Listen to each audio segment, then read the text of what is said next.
శివాజీ ఓ మాట అన్నారు. ఆయన తర్వాత నేను ఇలా అనకూడదు, ఇంటికెళ్ళిన తర్వాత మా ఫ్యామిలీ కూడా మాట్లాడారు అని రియలైజ్ అయ్యి సారీ చెప్పారు. సో మీరు ఓ హీరో, హీరోయిన్ విడిపోతారు అనే మాట పెళ్లి రోజు మాట్లాడడం అనేది ఇప్పటికీ సరైందని నమ్ముతున్నారా? 100% సరైందే సార్. ఆ జాతకం సార్, అది నాకు రైట్స్ ఉన్నాయి సార్ మాట్లాడడానికి.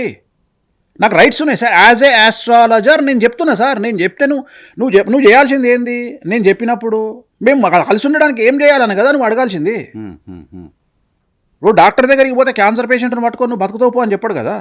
సో నా వృత్తిని నేను అనే పాయింట్ ఏంటంటే, నా వృత్తిని కూడా అడ్డుకోవడానికి ప్రయత్నం చేసినప్పుడు మనోభావాలు దెబ్బతిన్నప్పుడు తర్వాత వచ్చినటువంటి డైలాగులకు మీ మనోభావాలు ఎందుకు దెబ్బతినట్లేదు? జనరల్గా సరే, నేను అంటే పబ్లిక్ పాయింట్ ఆఫ్ వ్యూలో జర్నలిస్ట్గా కూర్చొని వేణుస్వామి ముందు ఈ ప్రశ్న అడిగి ఉండాలి కదా అన్నారని అనుకోకూడదు. అందుకోసం అడుగుతున్నా.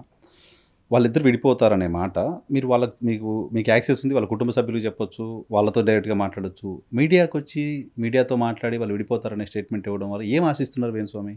ఏం లేదు, ఒక సెలబ్రిటీ ఆస్ట్రాలజర్గా రోడ్డు మీదకి వచ్చినటువంటి జనాలను రోడ్డు మీద సెలబ్రిటీలు రోడ్డు మీద ఉంటారు కాబట్టి మేము మాట్లాడుతున్నాం. ఇప్పుడు అనసూయ గురించి మాట్లాడుతున్నారు. నువ్వు అనసూయ ఇన్స్టాగ్రామ్లో పోస్ట్ పెట్టినావు కాబట్టి మిమ్మల్ని తిడుతున్నాం అంటున్నారు. నువ్వు పబ్లిక్ ఫిగర్ కాబట్టి తిడుతున్నాం అంటున్నారు. నీకు తిట్టే స్వేచ్ఛ ఎట్లుందో నాకు జాతకం చెప్పే స్వేచ్ఛ అట్లుంది. భారతదేశం నీకు ఇచ్చిన రాజ్యాంగం నీకు ఇచ్చిన స్వేచ్ఛనే నాకు ఇచ్చింది కదా. నేను తిట్టట్లేదు కదా ఎవరిని, నేను జ్యోతిషం చెప్తున్నా. బట్ నేను ఆలోచించింది ఏంటంటే, నేను అనే పాయింట్ ఏంటంటే, ఎల్ఎంలు డిఎంలు పిఎంలు అని మాట్లాడితే లేని మనోభావాలు దెబ్బతినాయి కానీ జాతకపరమైన మనోభావాలు నేను చెప్పినప్పుడు మనోభావాలు దెబ్బతింటాయి కాబట్టి ఈ మనోభావాలు దెబ్బతినకూడదు అనే ఉద్దేశంతో నేను చెప్పాలనుకోవట్లేదు. సో అందరూ మీకు బాలీవుడ్లో డైరెక్ట్గా సల్మాన్ ఖాన్ ఎప్పుడు చచ్చిపోతారో మీకు పాడ్కాస్ట్ ఉన్నాయి. సో నేను అనేది ఏంటంటే, మనము ఎక్స్ట్రీమ్ పోయినప్పుడే కదా ఒక వ్యక్తి యొక్క విద్వత్తు బయటకు వచ్చేది. ఆ విద్వత్తు బయటికి రావాలి అంటే నువ్వు డిస్కషన్ చేస్తేనే కదా.